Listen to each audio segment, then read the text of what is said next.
자, 동마들이야. 안에 한번 이게 섬롤이야. 안에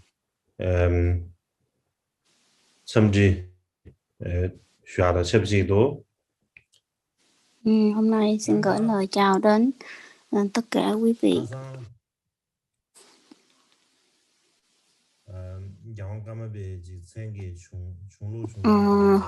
Hôm qua đã nói một cách tổng quát về cái tên Kamava và cái vương miện đen, cách ra đời như thế nào.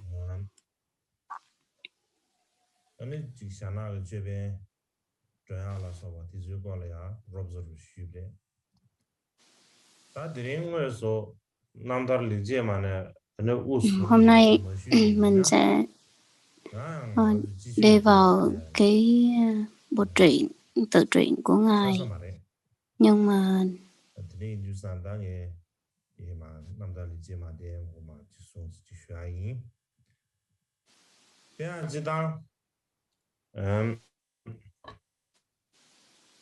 샤마랑가 바꾼저 이야나 제베기 지미규도 지기 công cái sa nào là Ngài Sở Môn Quyển Trúc Triển Lót ngày thứ 5 có viết một vài tác phẩm về Ngài Mikyo Tự Trị.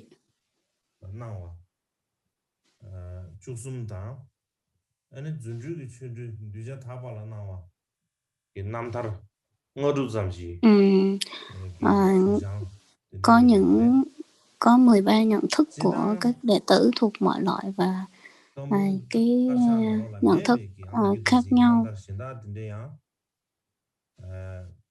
và cũng có một số tiểu sử khác không có viết những cái điều như thế này. Như Ngài Senget Patruk có nói là cuộc đời của Ngài, những tên của những quyển sách như là sách là cuộc đời của Ngài Aku Atra, cuộc đời của bậc thầy thành tựu Siddha Kampo Khema Sangye, hoặc là cuộc đời của Ngài Lama Puyi. Tuy nhiên đó thì chỉ có cái của Ngài Aku Atra là có thôi, chứ còn hai cái ngày khác thì không có. Chắc có lẽ là không đọc.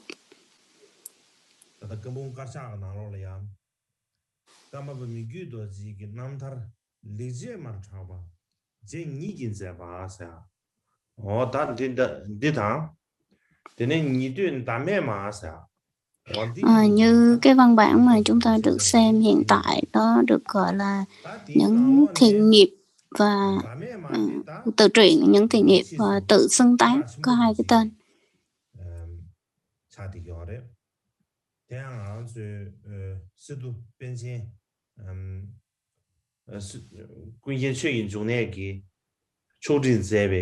감상 최주의 랍세 나로래야 이내야 라메마디 쇼요아레 안다나 신기. Trong rất là nhiều có những cái quyển viết về cuộc đời của những bậc hành giả như Ngài Kamsang Kokyu Phunsu, đặc biệt là viết cho Ngài Mikyo Tự Trị. Nhưng mà viết chính là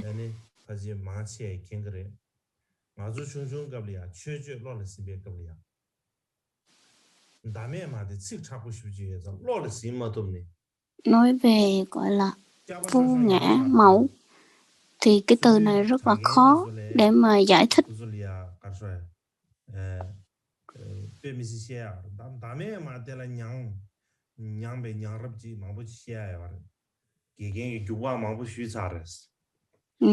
Lúc này học dễ những cái câu chuyện viết về vô ngã mẫu thì cái này từ này cũng không có được rõ lắm. Và trong thời gian mà thử thách học hỏi thì cái vị này đã gọi là cũng bị đánh rất là nhiều, bị đòn roi rất là nhiều. Và những cái câu chuyện như thế này được gọi là phổ biến rất là rộng rãi.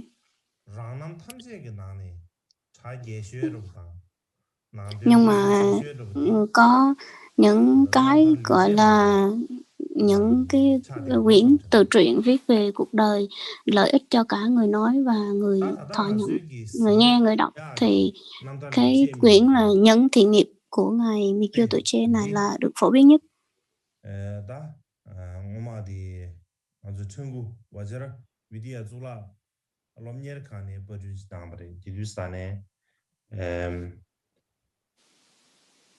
Vậy 야, 버드 나버 디두산 게 디 남다르디 야고스도 안 버드 챤네 야고 있어요. Trong cái lúc mà in cái quyển này ra thì tôi thấy là cái quyển này rất là tốt, cho nên muốn tới là in cái quyển này ra và phổ biến rộng rãi.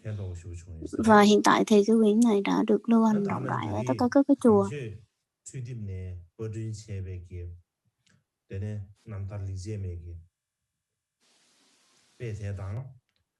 Tene wajridi ya zulalomnya kan kyembe ki peti phaji chiba chadi yore. Và có một trong những cái bản của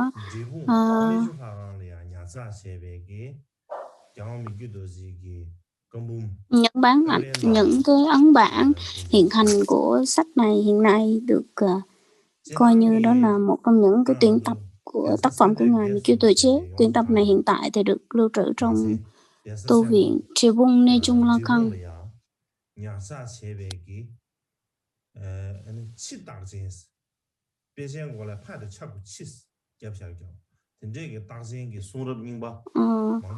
Trong cái văn bản này có những cái văn bản gọi là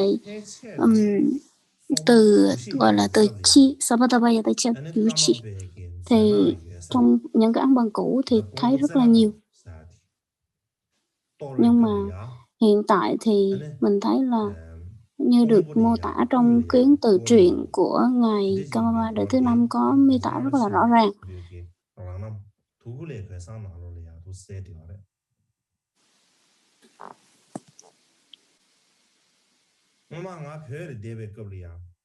Là khi mà ngài ở Tây Tạng năm 1992 ở Bắc Kinh với lại các cái nơi nào đó ở Ấn Độ, ở Trung Quốc có một vài nơi, ngài đã đi thăm một vài nơi và cuối cùng đi tới Bắc Kinh. Ở cái vùng là Trung Nhân và cái khu tự trị của người Tây Tạng, ở trong cái nhà nghỉ ở đấy, và ở đó lưu lại với đó một vài ngày. Trong đó có một người thị giả đi chung.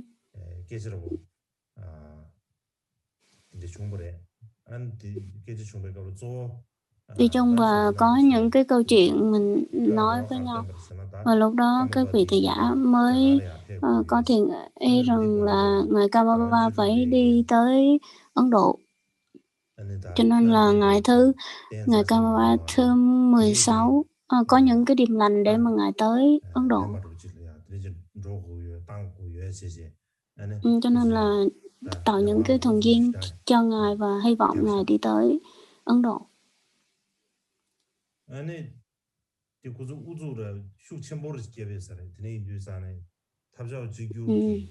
Mọi người đã thỉnh có rất nhiều, và có trong lúc đó thì có một người đi, một người tới thỉnh tôi và có kỹ là tôi bắt buộc phải đi đi tới Ấn Độ. Nhưng mà ngài nói là tôi cũng không thể nào đi ngay tức khắc được và phải đi, cho nên là cho những cái vị ở lại những cái lời dạy. Mà ngài nói là để tôi suy nghĩ cái đã. Lúc đó ngài nói rằng là về cái mũ vương miện màu đen. Rồi lúc đó ngài đi, nếu mà có thì đem theo, mà không có thì cũng được, chứ không quan trọng. Lúc đó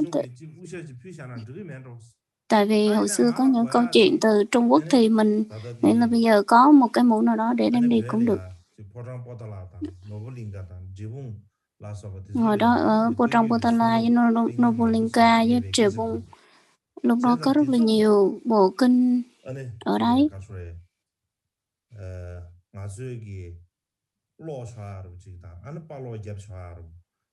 Lúc đó mình thấy là mình quan trọng hơn cái việc là mình in và những cái bộ kinh đó thì thấy tốt hơn và xin cái sự giấy phép đó.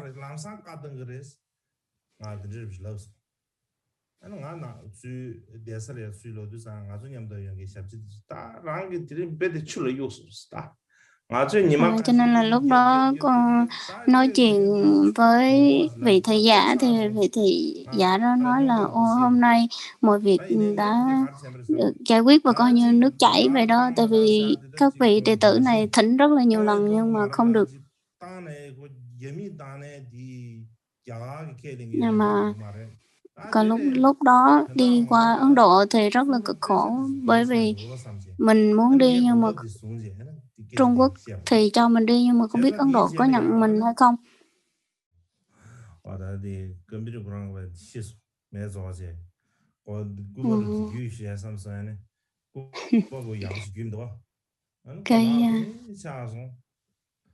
Cái uy tín của ngài bị chết rồi.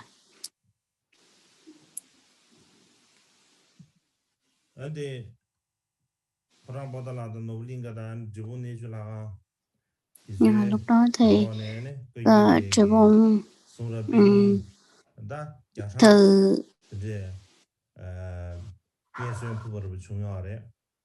từ cái bản viết tay cũ của ngài, của Cang Kiều ở Potala, Novolinka với lại Triều Bung vân vân.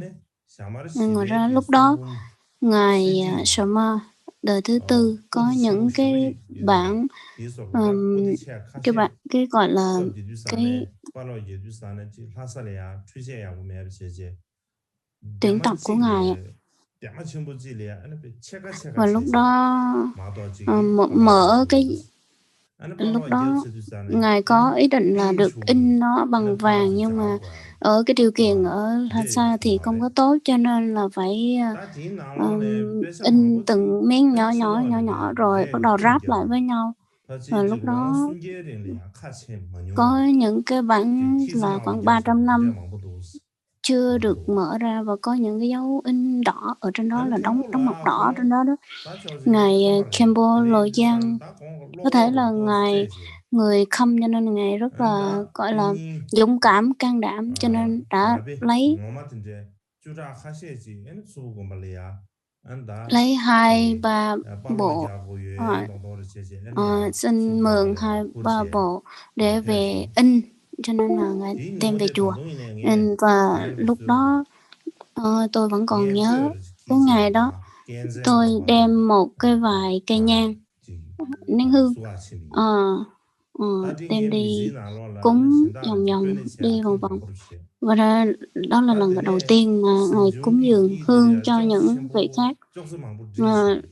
Lúc đó đằng trước đó có rất là nhiều cái bộ kinh đã được trải những khăn trải bàn đẹp và để ở trên đây, để những bộ kinh ở trên đấy. Lúc đó bên cạnh tôi có một vị vị sư lớn tuổi tên là Trục Năm, cho có lẽ là mấy người các vị sẽ biết. Lúc đó có đưa cho cái đưa cái một tác phẩm của ngài Mikio Tuệ Chế và được buộc lại rất là kỹ. Và lúc mà mở ra thì tất vì cất lâu ngày cho nên là nó vỡ hết ra, gọi là nó vỡ ra và cái vải nó rách đi. Và nếu như mà cái tay mình kéo ra thêm thì bụi bay tùm lum luôn. Mình nghĩ lúc đấy mình nghĩ là kinh ở bên trong sẽ bị hư hoại hết rồi, nhưng mà khi mở ra là bộ kinh vẫn còn nguyên vẹn và có những cái ánh sáng nó gọi là nó phát sáng ra. Và lúc đó đó là những bản viết tay thôi. Lúc đó mình nhìn thấy những cái bản kinh viết tay mới cảm thấy là cảm xúc mới thoát lên là ôi cho nên là từ đó mình cảm thấy là rất là tin và cảm thấy đây là một cơ hội tốt để gặp gỡ những tác phẩm, xem những tác phẩm của ngài Mikio và các đời của Kamaba. Lúc đó ở trước cái nhà, cái chỗ mà tôi ở có một cái thư viện. Lúc đó lúc nào tôi cũng tới cái thư viện đó để mượn kinh sách và coi.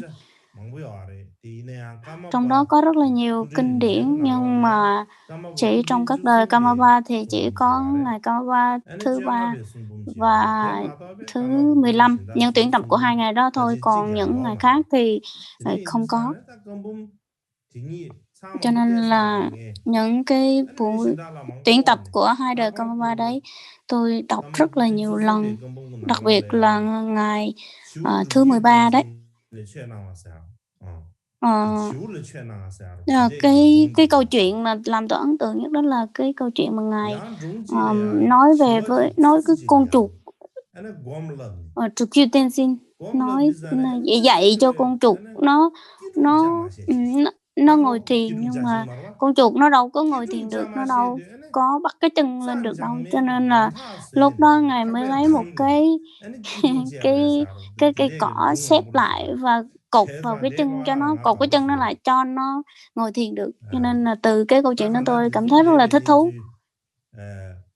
Đó là những cái câu chuyện về quá khứ mình nhớ lại thôi, những hồi tưởng về quá khứ của các ngài thôi. Chẳng lẽ là từ những trường hợp đó có danh hiệu Kamaba cũng gọi là như tôi là một trong những Kamaba, nhưng mà tôi cũng chẳng có cái cơ hội đọc được nhiều sách của ngài Kamaba hoặc là những cái bộ tuyển tập của Kamaba, thì những người bình thường không có cơ hội để mà được gọi là được đọc hoặc xem những cái bộ tuyển tập ấy.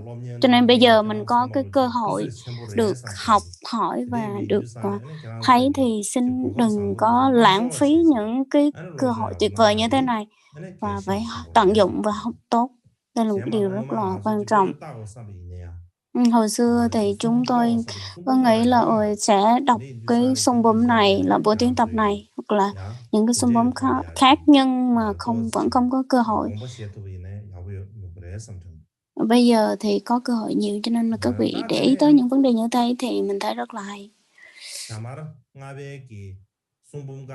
Ngài Sharma đời thứ 5, ngài Sharma đời thứ 5 viết về cái tiểu sử cuộc đời, tiểu sử cuộc đời về những tiền nghiệp, và ngày thứ 5 viết, và cái bản sách mà mình đang coi ở đây nó có 2 sự khác biệt, cho nên là cái tên với lại ở trong đó nó có sự khác biệt, cho nên là ngài cái tên này nè, Mikio Toje này nè, mình thấy là nó chỉ là một cái tên tạm thời thôi, chứ nó không phải là cái tên lâu dài, không phải cái tên thực sự cho cái tác phẩm ngài. Tại vì cái tên của ngài tự truyện của ngài Mikio Toje này nó không có đặc biệt nhất so với tất cả những cái đặc biệt khác, những quyển tự truyện khác. Cho nên là nếu như mà mình đặt cái quyển này là tự truyện của ngài Kamaba Mikio Toje, thì cái tên nó sẽ không bị lẫn lộn với những cái quyển tự truyện về những thiền nghiệp khác.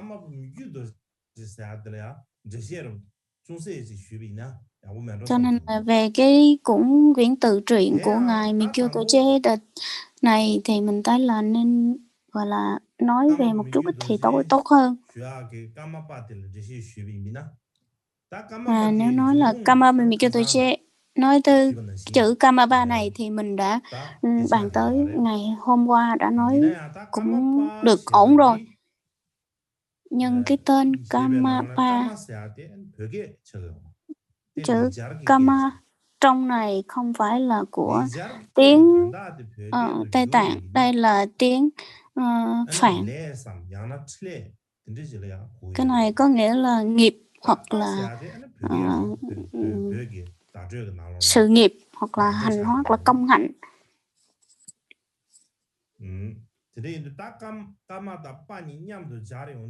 Nếu mà mình chữ ba là nói về tới con người làm. Nếu mà mình làm là nếu mình còn lại là Kamapa thì nó có nghĩa là người hành động, người làm một cái gì đó hoặc là người thực hành những cái hành nguyện. Đấy. Lúc đó có nhiều người họ xin cái tên và có những người viết là có những người viết là Sakataka hoặc là cái chữ Kama nó đồng với cái âm của cái ngôi sao, cái tên là ngôi sao. Có những người viết là Karakara thôi. Có những cách viết khác nhau. Còn có những người viết là Thao Karakara là cái màu trắng nó cùng với âm, nó cùng âm với chữ K đó. Kama trong Kama nó cùng âm. Nên có rất là nhiều người viết khác nhau nhưng mà Ngài không có giới thiệu hoặc cũng không có chỉnh sửa, cũng không có nói gì hết. Và Ngài nghĩ rằng là có những người nghĩ đây là tiếng Tây Tạng cho nên là viết bằng tiếng Tây Tạng. Nhưng mà thấy có một cái gì đó rất là kỳ kỳ.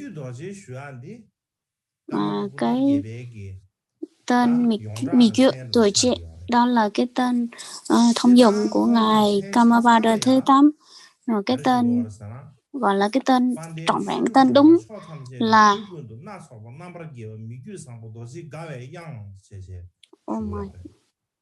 cái tên dài lắm, không nhớ được. Chắc cũng mười mấy chữ ạ. Bình thường Tây Tạng tên rất là dài. Mỗi lần ở trên Tây Tạng mà nói giới thiệu cái tên của người nào thì là phải lấy một cái hơi thiệt là dài mới có thể là nói hết cái tên. Cho nên là phải lấy hơi thật dài mới có thể là nói hết cái tên của một, giới thiệu hết cái tên của một vị nào đó. Luôn em cảm thấy rất là mắc cười về vấn đề này.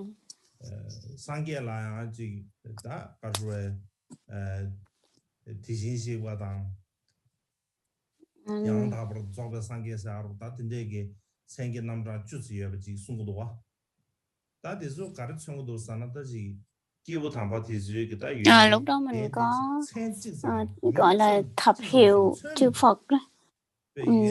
Tại vì sao là vì hay nói tới cái thập hiệu của Đức Phật, nói tới cái công hạnh rộng lớn của các ngài. Bởi vì sao có nhiều tên như vậy là tại vì là một tên thì không có diễn tả hết những cái công hạnh của các ngài, cho nên dùng rất là nhiều cái tên. Cho nên là vì đó ngài Kamaba Mikyu Tuche giống như là cũng có nhiều tên Yang Chen Gawa, Yang Chen Sambo, Yang Chen Sharma, Yang Chen Soba, Churup Sambo, Churup Thakwa, Chuki Thakwa, hoặc là Kamaba Lotus Sambo. Có rất là nhiều tên. Đặc biệt là cái tên của ngài. Ngài nói là cái tên của ngài, tự truyện của ngài thì ngài viết, nhưng mà luận giải thì là do một vị khác viết. Mình không có thời gian để mình nói nhiều về các vấn đề khác.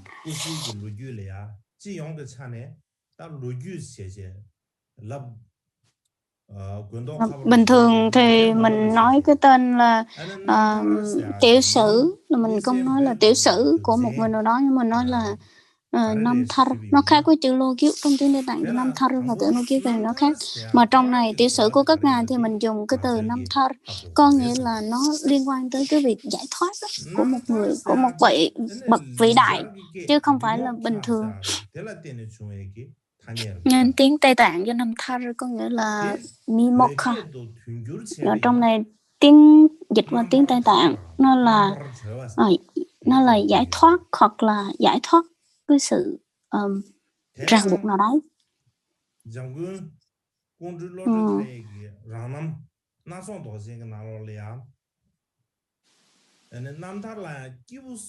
Cũng có ngài viết là chữ giải thoát có nghĩa là viết về căn cơ trình độ của ba loại chúng sanh. Chẳng hạn như nếu như mà theo cái căn cơ của chúng sanh hạng thường trung hạ đó, mà nếu như mà thượng hàng hạ không, thì mình thấy là họ chỉ tin vào nhân quả thôi để mà làm trời người thôi. Còn nếu như mà theo cái hàng chúng sanh ở trình độ trung thì tin vào giải thoát giác ngộ, và cái căn cơ của những người cao hơn thì là gọi là thoát khỏi vòng sinh tử luân hồi một cách rốt ráo. Đấy, cho nên là nếu như mà mình nói một cái đặc biệt thì nó là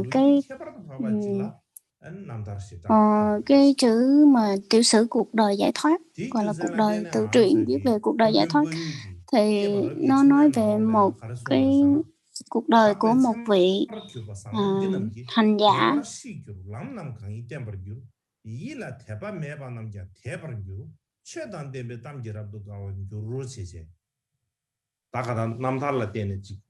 담배 남달라 때는지 가르쳐라다 저 지금 지금 람다 람이 버시아버린 교바다. Cho nên là trong những cái quyển sách, những cái quyển viết về tự truyện thì có rất là nhiều cái cách viết khác nhau. Chẳng hạn như nói về đạo, có đạo và không phải đạo đấy, những con đường mà đi vào Phật pháp ấy, đạo địa, hoặc là nói về các cái thiện nghiệp, hoặc là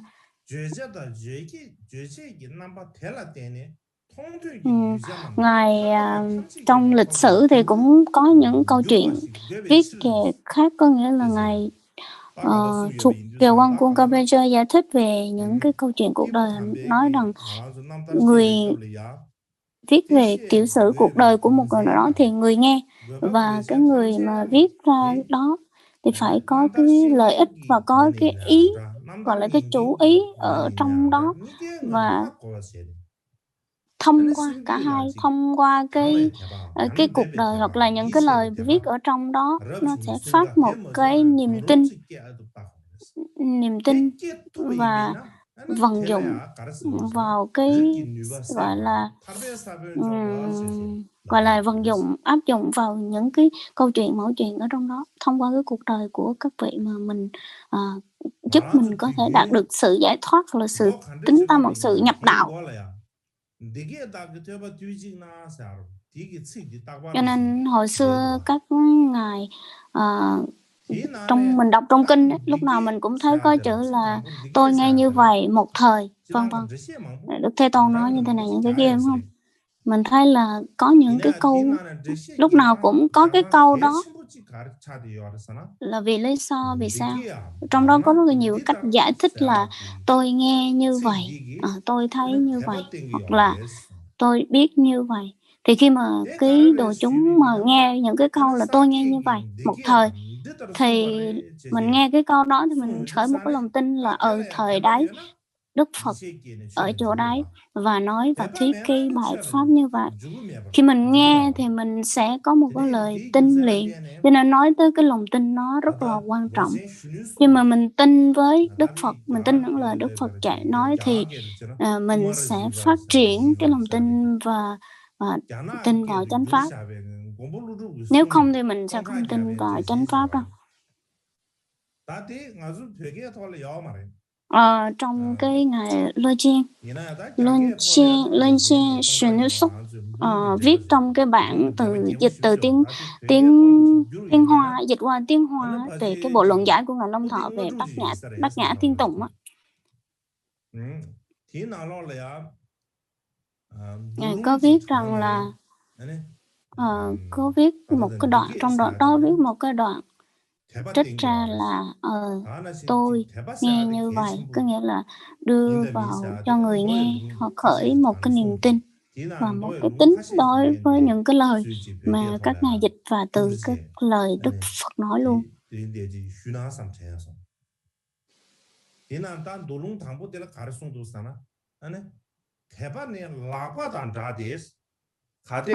Trong đó có một cái trích đoạn là niềm tin như một bàn tay, nếu ai có bàn tay thì khi đến một hòn đảo họ có thể nhặt bất kỳ viên ngọc nào mà họ muốn. Đức tin cũng như vậy, khi bạn đến hòn đảo Pháp của Đức Phật với những viên ngọc quý, đó là vô lậu căn, vô lậu lực, bồ đề, địa đạo, tầng thiền định, bạn có thể đi bất cứ nơi đâu bạn muốn. Nếu thiếu niềm tin thì coi như không có tay. Một người không có tay thì không thể nhặt bất cứ viên ngọc báu nào, cho dù họ có đến cái hòn đảo đầy ngọc quý. Đây là cái gọi là sự trích dẫn, nó ví như là cái niềm tin giống như cái bàn tay vậy. Nếu mà không thì mình có cái bàn tay thì mình đi tới cái hòn đảo ngọc quý, mình muốn lấy mình lấy cũng không được. Nếu như mà mình nhập vào cái giáo pháp của Đức Phật, mà mình đi vào giáo pháp của Đức Phật mà mình có cái niềm tin, mình hành động pháp mà nếu mà không có niềm tin mình vẫn không có thể hành pháp được, mình không có thể tu tập được. Và cái thứ hai, gọi là cái trích dẫn thứ hai, nếu mà một người có đức tin, họ sẽ có thể đi vào đại dương của giáo pháp của tôi, họ có thể đạt được những kết quả của con đường tâm linh, phải cạo râu và mặc pháp phục. Nếu họ thiếu đức tin, họ sẽ không thể đi vào đại dương của giáo pháp của tôi, và giống như thân cây khô không thể nào có trái, họ sẽ không thể đạt được kết quả của con đường tâm linh. Họ có thể cạo đầu những mắt cò xa, họ có thể đọc nhiều kinh điển và trở nên uyên thông, uyên bác, và gọi là tiên tông về sự lý luận, nhưng họ sẽ không đạt được cái gì từ giáo pháp hết. Điều này nói nên cái đức tin nói rất là quan trọng, và dường như là quan trọng nhất để mà làm cánh cửa để mà mình đi bước vào pháp. Cũng nói là ngài cũng nói rằng là giáo pháp của Đức Phật rất thâm sâu và rộng lớn, chỉ có đồng Phật mới tinh thông được những cái giáo pháp đó. Nhưng nếu một người có niềm tin thì bằng cái sức mạnh của niềm tin mà mình có thể thâm nhập vào giáo pháp của Đức Phật được.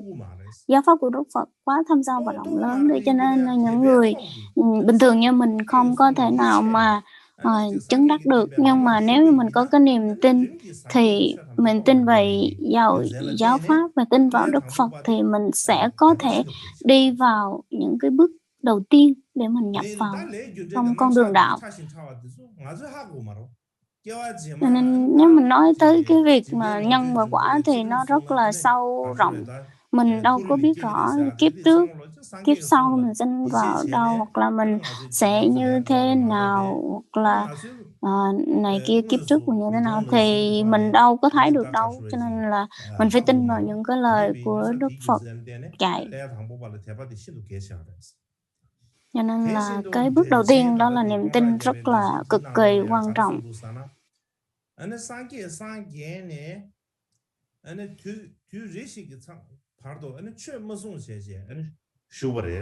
Trong mình thấy là cái lúc mà Đức Phật sau khi chứng ngộ thì Phật chưa có thuyết pháp, bởi vì giáo pháp của Phật rất là sâu rộng và phải đợi cho vị Phạm Thiên thỉnh ngài chuyển pháp luân thì lúc đó ngài mới chuyển.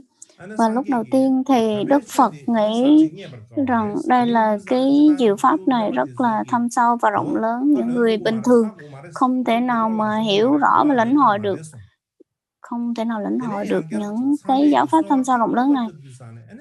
Cho nên là khi lần thứ hai Phạm Thiên thỉnh thì Đức Phật mới nghĩ là mình bởi vì giáo hóa chúng sanh cho nên mình mới các đức Phật trước đó vì giáo hóa chúng sanh thì mới gọi là thuyết pháp, thì mình cũng phải chuyển pháp luân, là Ngài hứa sẽ chuyển pháp luân. Và tại thời điểm đó Đức Phật nói cái câu này: nay ta đã tìm ra cái hương vị của cam lồ, những ai có niềm tin với ta thì xin hãy vui mừng, ta sẽ vì các ngươi mà nói diệu pháp. Ở trong sách của Ngài Long Thọ có nói là nên Đức Phật Ngài Long Thọ mới nói là lúc đó là ai tin ta thì ta hãy vui mừng, ta sẽ vì ông nói pháp. Nhưng mà Phật lúc đó Ngài đâu có nói là những vị là gọi là tu hành tinh tấn hoặc là gọi là giữ giới luật hoặc là chứng ngộ này kia hãy tin vui mừng, mà chỉ nhắc đến một chữ tín thôi: ai tin ta thì hãy vui mừng. Có nghĩa là cái câu này nó đi ra rất là sâu xa và gọi là khó nghĩ bàn. Cho nên là cái giáo pháp của Đức Phật rất là thâm sâu, có nghĩa là chỉ có Phật Đạo Phật mới hiểu được thôi. Cho nên là nếu như mà mình không có một cái đức tin thì mình không thể bất cứ hiểu nào một chút xíu giáo lý của Đức Phật được hết.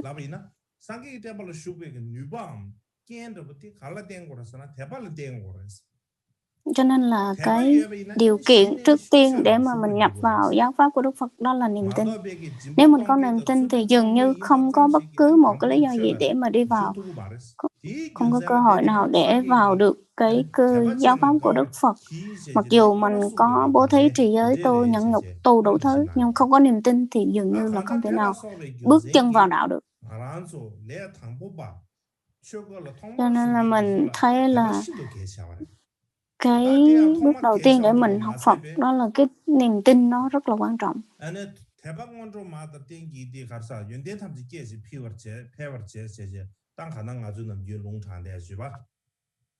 Lúc đầu thì mình thấy mình có một vài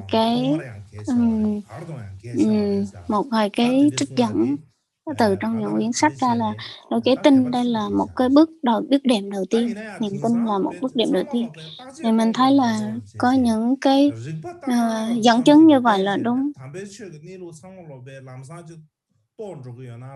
Nếu như mà vì vậy cái niềm tin vô cùng quan trọng đối với những người mới bắt đầu như mình. Ngày nay nếu như mà họ cần kiểm chứng và nghĩ rằng mình có thể bắt giáo pháp thông qua việc lý luận hoặc là kiểm chứng, đây là một cái điều rất là khó tin. Cho nên nếu như mà mình không có niềm tin thì làm gì mình vẫn không thể nào gọi là xâm nhập giáo pháp được.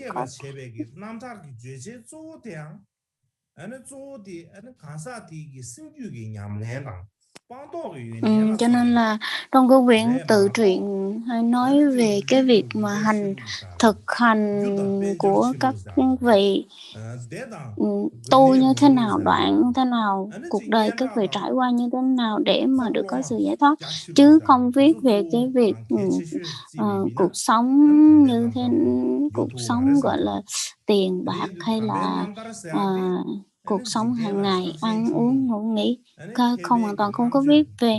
Cho nên là mình không có câu chuyện, nó không có nhắc trong cái sự là sự nghiệp giải thoát của các vị.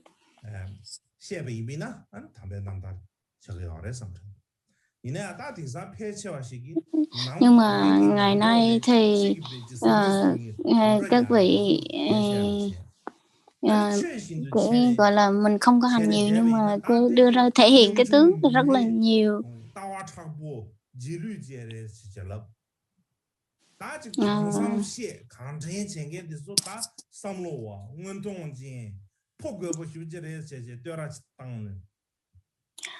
Cũng có một vài người là tu theo chánh pháp và họ nghĩ rằng là họ tu theo chánh pháp ở núi, ở rừng tu khổ hạnh, nhưng mà những người khác nghĩ rằng là các vị đó là lạc hậu. Cũng như ngài Kiều Quang Chư Ki Quang Trúc có nói là tôi nghĩ rằng rất là nhiều người nói mình đang hành pháp nhưng trong tâm họ thực hành, ở bên ngoài họ thực hành, hoặc là những cái đức hạnh mà họ đạt được mà không có.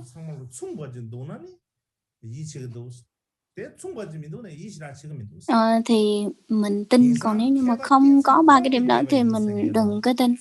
Và có người nói là thời nay có rất là nhiều người tu trên núi, họ nghiên cứu, họ tu khổ hạnh lâu ngày mà họ nói, có nhiều người họ nói như vậy thì mình cũng cần phải coi lại, bởi vì thời nay có nhiều người đưa ra gọi là giả trang thiên tướng nhiều lắm.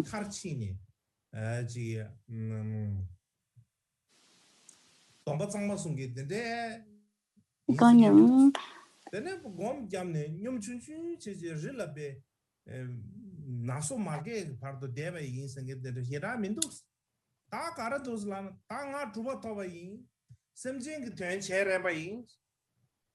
có những người mới tu sơ thì tự xưng mình ôi tôi đã thành tựu rồi, tôi đang vì lợi ích cho chúng sanh mà hành. Rồi có rất là nhiều người nói như vậy.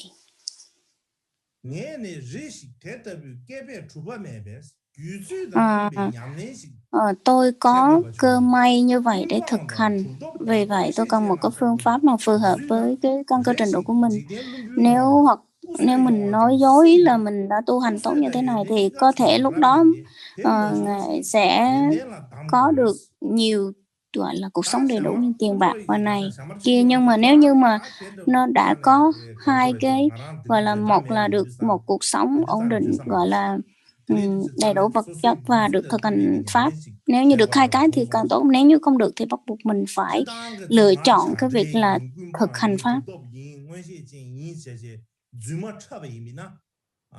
Vì vậy những câu chuyện giải thoát của những người kiệt xuất nó tốt hơn cái tiểu sử của một người bình thường, cho nên là đặt cái tên là tiểu sử, gọi là cuộc đời giải thoát của ngài này ngài kia.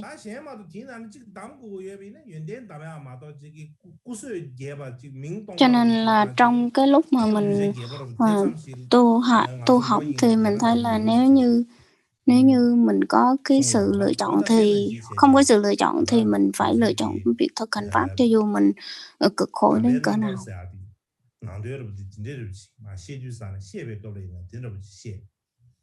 Cho nên là hôm nay có nói về những cái trường hợp như vậy, nói câu chuyện như vậy.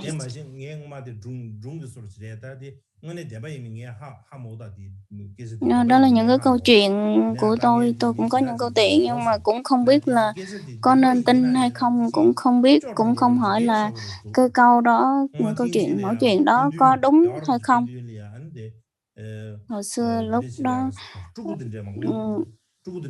trước Đức Đạt Lai Lạt Ma,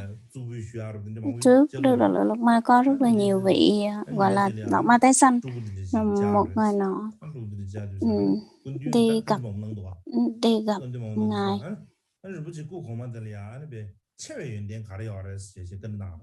Lúc đó ngài Đạt Lai Lạt Ma mới hỏi là cái công hạnh lớn nhất của ngài con qua được trước, đi hỏi một vị nào trong các vị tái sanh đó, hỏi là cái kiếp trước của ông, cái công hạnh của ông kiếp trước của ông là gì.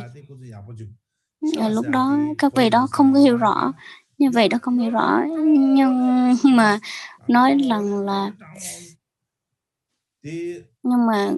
không hiểu, mình chỉ nghe được là cái công hạnh lớn nhất của ông là gì, lớn hơn của ông là gì. Thì nghe chữ lớn thì vị nói nó ôi rất là nhiều, đó là rất là nhiều.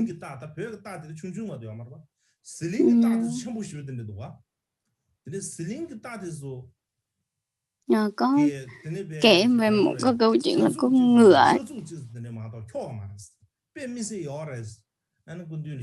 Ngựa bình thường là ông có rất là con, ông có là cái lớn thì hỏi em lớn gì thì ông mới hiểu là ông có con ngựa rất là bự, cái con ngựa ở cái vùng đó bự ghê lắm.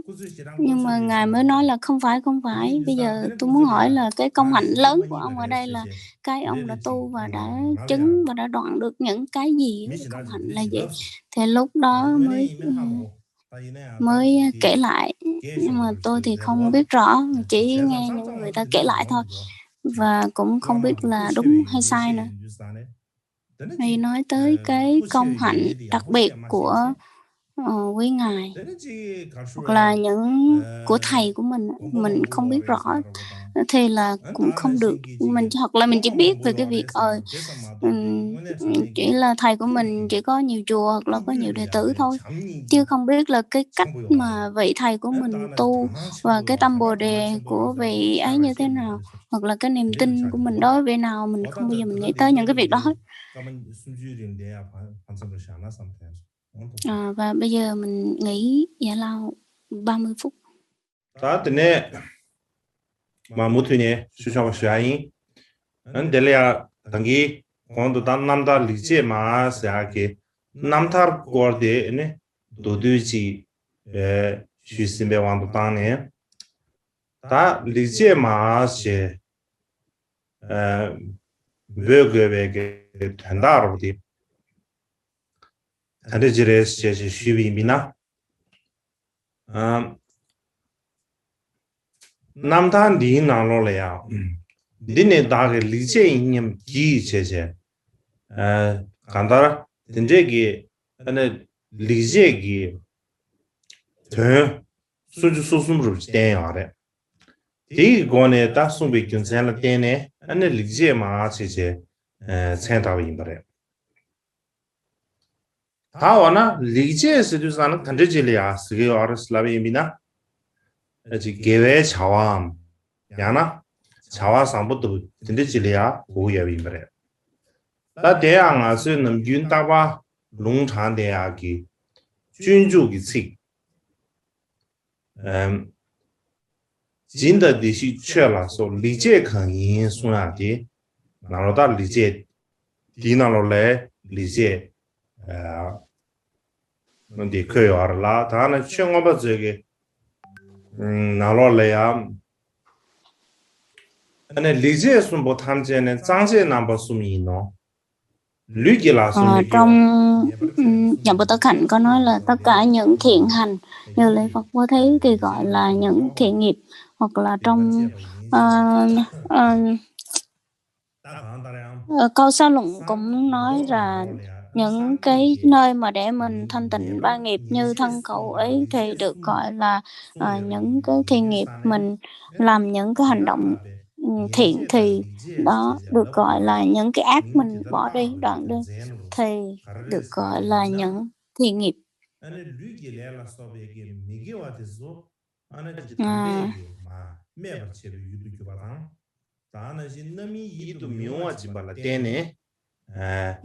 Trong những cái bộ luận của các ngài cũng nói rằng là cái hành động về thân khẩu ý, mình hành động thiện thì gọi là những thiện nghiệp, và đoạn bỏ đi những cái ác nghiệp thì gọi là những cái hành động thiện.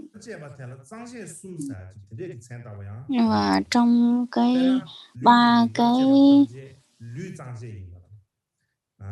cái sự thanh lọc về thân khẩu ý thì mình được gọi là những cái hành động nghiệp, những cái thiện nghiệp của thanh lọc cái chỗ mà mình thanh lọc thì gọi là những thiện nghiệp của thân khẩu ý. Tại sao gọi là cái thanh lọc? Là bởi vì mình nương vào những cái cơ sở là thân khẩu ý mà mình thanh lọc, mình làm cho sạch, mình lọc hết những cái dơ bẩn khẩu ý từ thân khẩu ý thì gọi là thanh lọc, cái nơi để mình thanh lọc thân tâm. ta 드리 비주 산다 예제를 리제사데 가림 바다 Cho nên là mình nói mình những cái hành động nghiệp, những cái nghiệp thiện và những cái nghiệp ác mình phân biệt rõ ràng, mình hiểu rõ thì trong này nói về những cái hành động thiện, gọi là những cái thiện nghiệp là nhiều.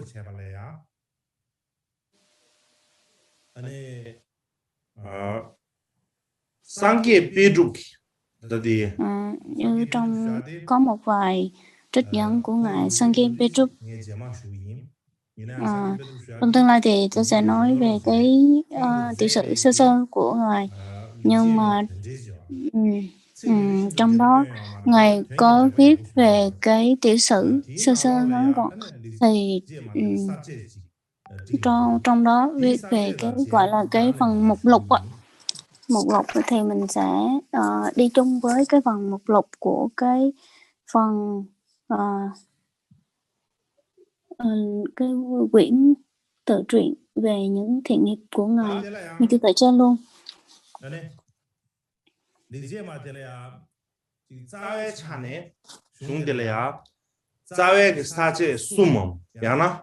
Trong cái bộ tự truyện này thì có viết về ba cái gọi là cái chi phần chính, đó là xưng tán tam bảo, gọi là xưng tán và phát nguyện. Cái phần thứ nhất, cái phần thứ hai đó là phần chánh của quyển luận là cuộc đời giải thoát, và cái phần thứ ba đó là phần cuối.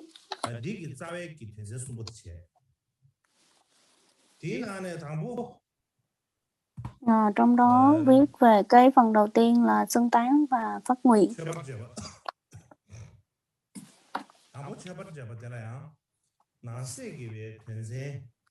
Trong cái phần xưng tán phát nguyện này có hai cái. Một đó là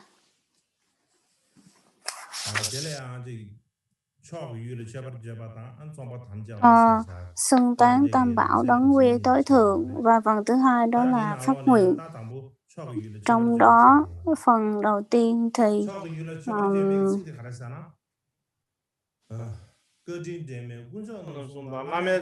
phần đầu tiên có cái câu là xin quy y ba ngôi tam bảo, xin cung kính đảnh lễ bậc thầy Lama.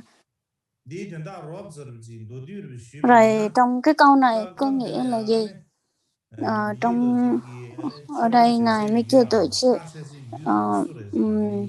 xưng tán, và xưng tán ai và đảnh lễ lên ai? Đó là ba ngôi tam bảo và bậc thầy của mình.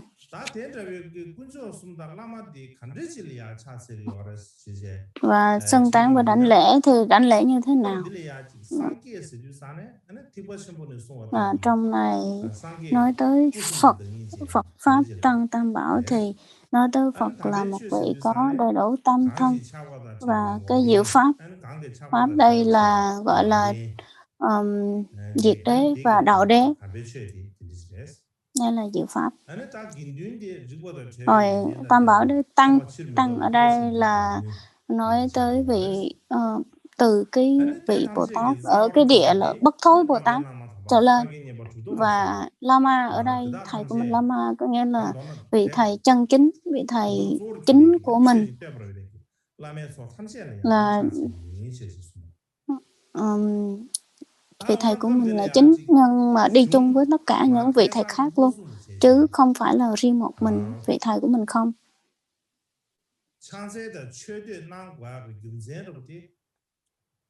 Lúc đó mình thấy là cái xưng tán và phát nguyện này, vì sao mình phải có những cái lời xưng tán và phát nguyện để khi mình viết bất cứ một cái quyển gì, luận hay truyện gì, mình phải có những cái lời như vậy là vì lý do gì?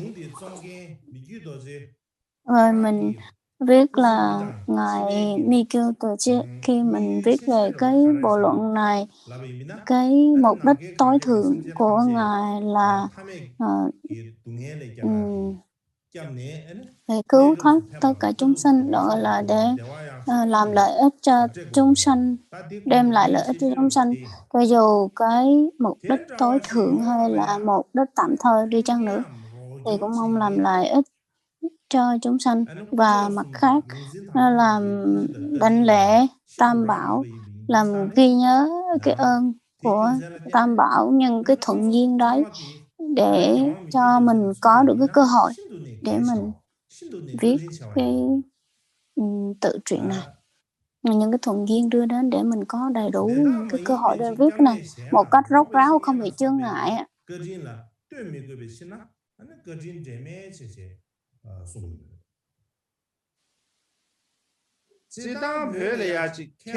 Như mình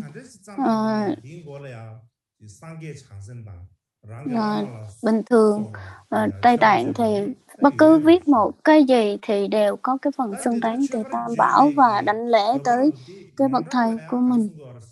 Và cái mục đích chính mà ai cũng biết tới đó là đặc biệt là viết trọn vẹn cái bộ truyện và không bị chướng ngại khi bị viết cái bộ truyện này.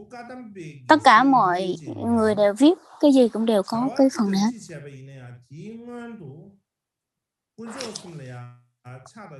Bên Katamba có nói là làm cái gì, bất cứ làm cái gì, một hành động gì, trước tiên cũng phải nhớ đến Tam Bảo và quy y đến Tam Bảo. Đây là cái điều phải làm, gọi là cái sự chân chánh của một người con Phật ạ.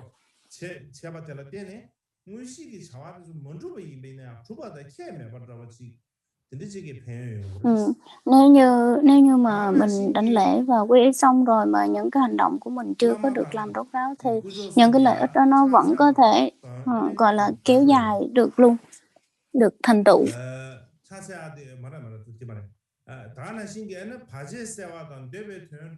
Cũng vậy,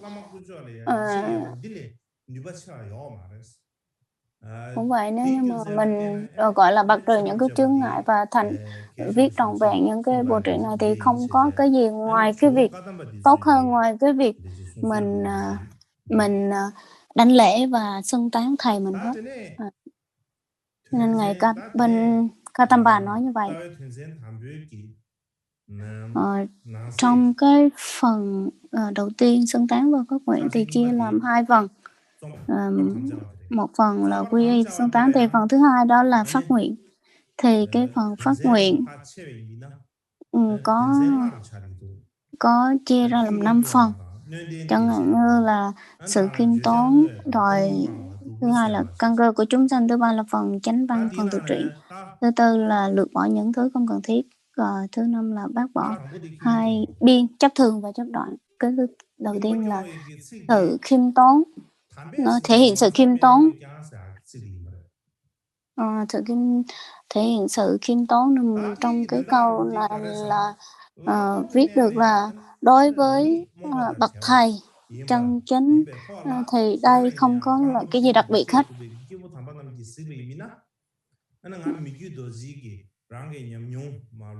Nhưng mà trong so với cái bậc thầy, các vị hành giả thì cái cuộc đời của ngài Mỹ Kiều Tuệ Chế chẳng có gì đặc biệt hết. Nhưng mà so với những cái người bình thường thì nó sẽ rất là quý báu, cho nên là có thể giúp họ viết, gọi là họ có thể nương vào những cái câu chuyện của chính bản thân ngài mà có thể giúp đỡ được họ.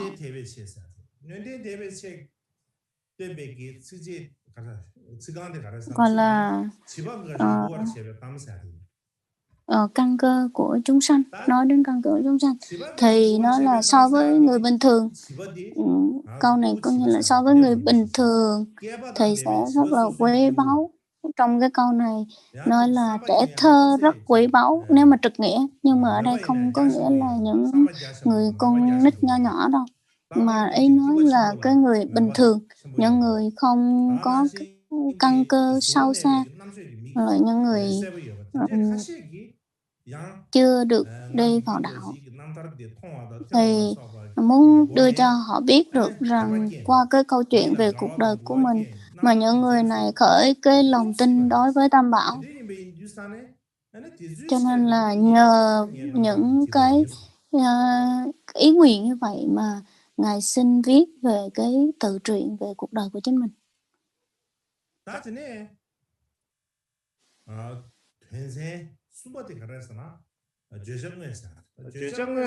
Cái phần thứ ba đó là cái phần chánh văn.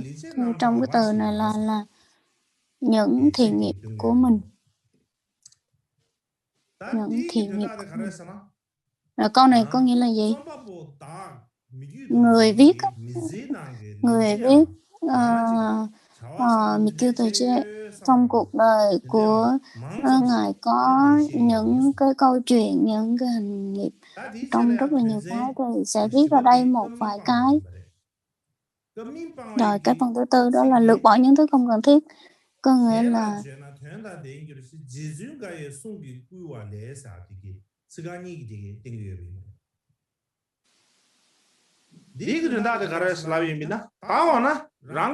có nghĩa là nếu mà nói ra cho người khác nghe thì có thể đem lại lợi lạc cho họ.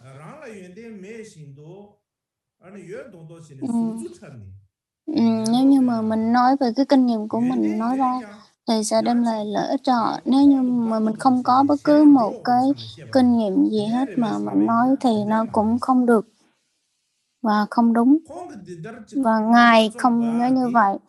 Ngài nói cái quyển tự truyện này là vì tự truyện này không phải vì đưa cho người ta biết, mà không phải bày cho người ta biết, không phải khoe khoang, mà là vì những chúng sanh, và những người đệ tử cứ thỉnh Ngài hoài, thỉnh Ngài viết cái tự truyện này hoài, nên Ngài mới viết ra. Ngài Sangye Bentruk Thuần Trang có nói rất là rõ ràng trong đó có những ai. Ngài Samangava ngày thứ 5, rồi một ngày khác là Ngài Truyền Bung, rồi Ngài Thakbova, Ngài Suklak. Rất là nhiều đệ tử của Ngài thỉnh Ngài viết về cái tự truyện của mình. Ngài nói rất là nhiều tên nhưng mà con nghe không kịp. Và cái phần thứ 5 đó là bác bỏ 2 cái biên kết thường và chấp đoạn.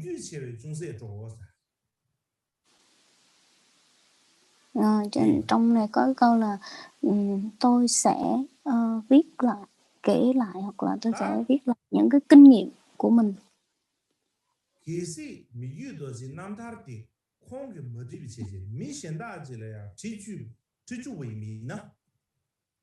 Cái tự truyện này, nếu như mà Ngài không tự viết mà để cho một người khác viết thì nó có những cái là có nói không, và không nói có, sợ nó sẽ bị sai đi, cho nên Ngài mới tự mình viết cái quyển truyện này.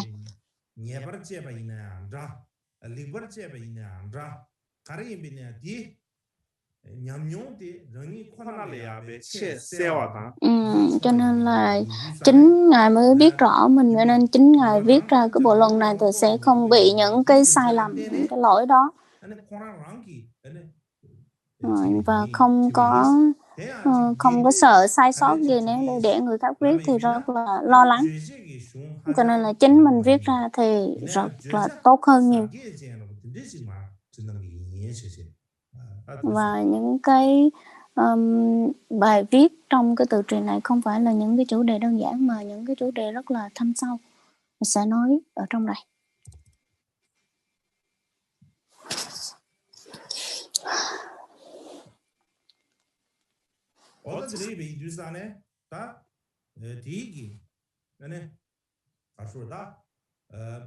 Hôm nay viết thì xin nói sơ lược cái phần này.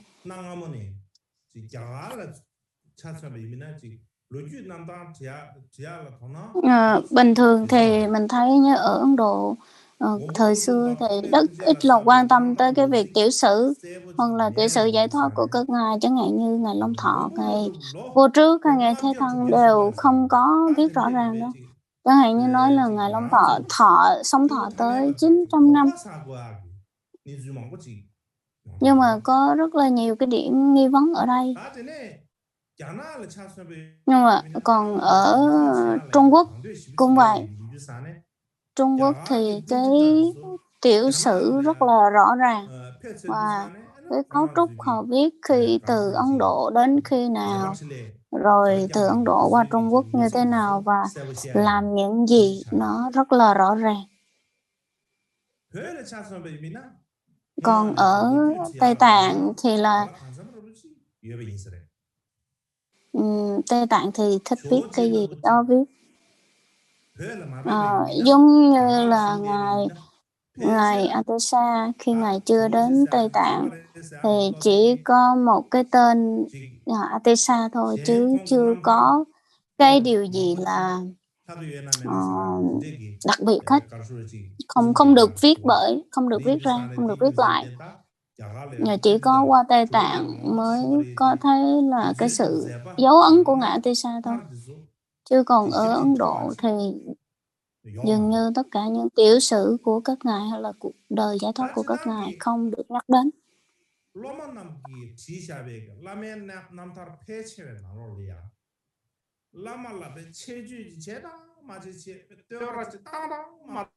Thường thường thì cái vị viết về tiểu sử của thầy của mình thì toàn là khen thầy của mình không à, cho nên nó rất là đi xa với thực tế mà người thầy đang có.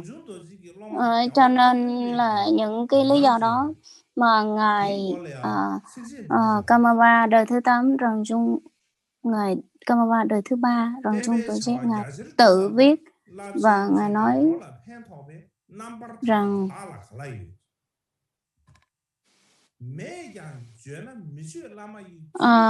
tôi không có một câu chuyện giải thoát nào, cũng chẳng có thành tựu nào, cũng không có công hạnh hay cái gì dạy cho các đệ tử, không có bất cứ một cái gì hết, không có cuộc đời giải thoát, không có viết gì hết. Nếu như mà mình nói mình có thì mình sẽ bị phạm giới là vọng ngữ đi, cho nên là mình cũng bị phạm giới. Và rất là mình thấy cái điều mà vọng ngữ nói dối này rất là kinh khủng, rất là dễ phạm. Mình rất là dễ phạm vào cái đó. Tôi đã, cho nên mình vọng ngữ, mình nói tôi đã gặp vị này, tôi mơ thấy vị này kia, tôi là chứng đắc cái này, tôi chứng đắc cái kia, rồi tôi đã gọi là thành tựu được cái này cái kia. Nói những cái vấn đề như vậy là rất dễ rơi vào cái vọng ngữ rồi. Nếu như mà mình đã chứng ngộ thực sự thì rất là tốt, nhưng mà nếu như mà không thì là rồi, thôi rồi luôn, mình sẽ bị phạm giới mất rồi.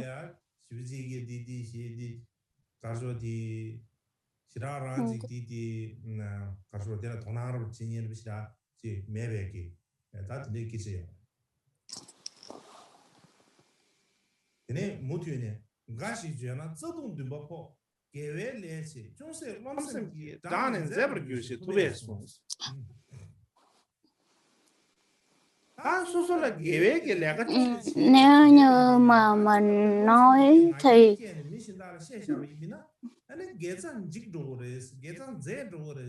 nếu mà mình không có mà mình nói là có thì rất là nguy hiểm, hoặc là có nó không thì rất nguy hiểm, bởi vì những cái công đức, nếu mà mình phạm cái giới vọng ngữ thì những cái công đức mà mình tích lũy được từ lâu nó sẽ bị phá hủy hết. Hoặc là nếu như mà mình nói là mình có thì sẽ mình bị phạm vào cái giới thứ 7.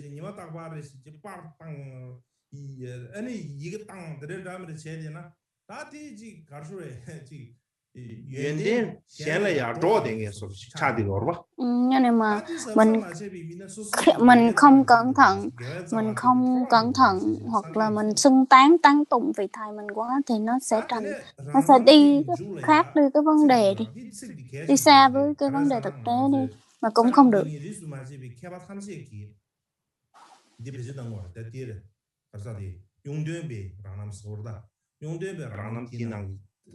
Trong cái quyển tự giải thoát của ngài Dung Tuân Bà viết là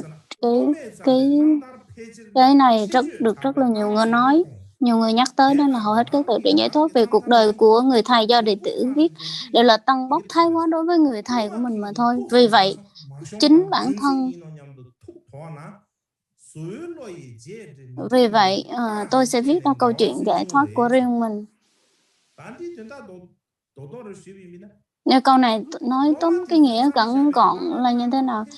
Thường người đệ tử viết về người thầy của mình đa số là tăng bốc cái vị thầy mình thái quá, cho nên trở thành cái vị thầy mình bị vọng ngữ mất rồi. Cho nên là vì vậy cái cuộc đời của tôi thì chính tôi viết về cuộc đời của tôi.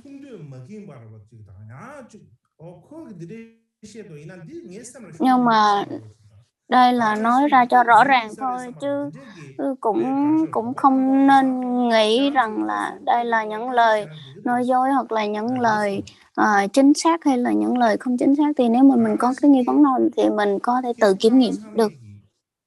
Ngài cũng như vậy, Ngài chia trực trong Ngài cũng câu trong một quyển từ truyện khác viết về cái câu tự truyện là cuộc đời nhìn từ bên ngoài, cuộc đời nhìn từ bên trong, và cuộc đời nhìn từ cái phương diện bí mật. Thì viết rất là nhiều. Ngài nói rằng là giống như là cái cách lý luận vậy. Cái cuộc đời của Ngài viết lại giống như một cái cách là lý luận vậy. Cũng có một người hỏi và một người đặt câu hỏi và một người trả lời. Nhưng như Ngài đặt là Ngài dùng hai cái tên, một cái tên lúc mà Ngài chưa thời với tỳ kheo, một cái tên lúc mà còn ở giới Sa Di. Dùng hai cái tên đó đi gọi là debate với nhau, là gọi là tranh biện với nhau. Nếu như mà Ngài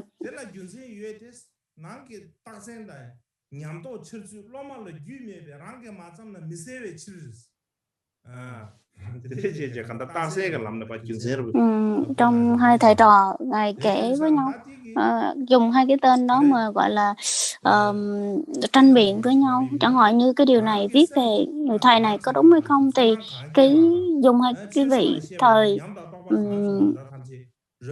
Sa Di mới trả lời và phản biện lại. Ngài tự phản biện lại với mình bằng hai cái tên khác nhau. Như vậy sẽ làm rõ ràng hơn. Và Ngài có một cái việc lý luận. Nhưng mà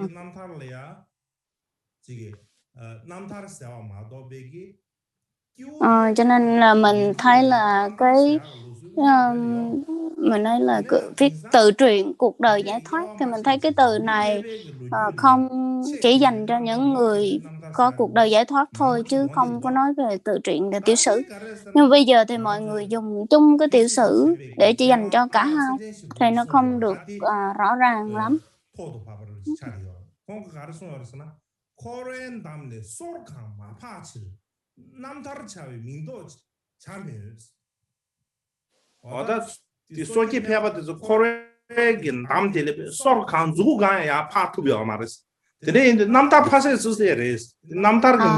Ngài Kiewang Allah tên Sập Trung có nói rằng là bởi vì họ không vượt lên giải thoát dù một inch nhỏ nhỏ ra một cái khỏi vũng lầy của sinh tử hết, cho nên họ không xứng đáng với cái tên là câu chuyện giải thoát hay là cuộc đời giải thoát. Cho nên phải dùng họ là những cái gọi là tự truyện thôi. Ngày mai mình sẽ bắt đầu vào những cái vấn đề chính của tự truyện, bởi vì các vị hỏi tôi là không phải nói nhanh, phải dạy nhanh chứ không thể không kịp, bởi vì trong cái quyển tự truyện này có 33 câu lận mà thuyết pháp của mình chỉ có 21 ngày thôi, cho nên Ngài phải nói dạy nhanh chứ không là không kịp.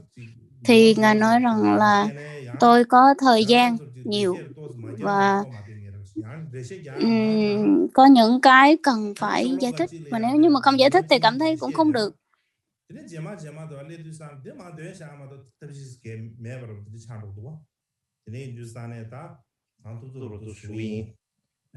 Cho nên là tôi sẽ gọi là cố gắng giải thích và giải thích hết cho các vị. Hôm nay mình sẽ dừng tại đây.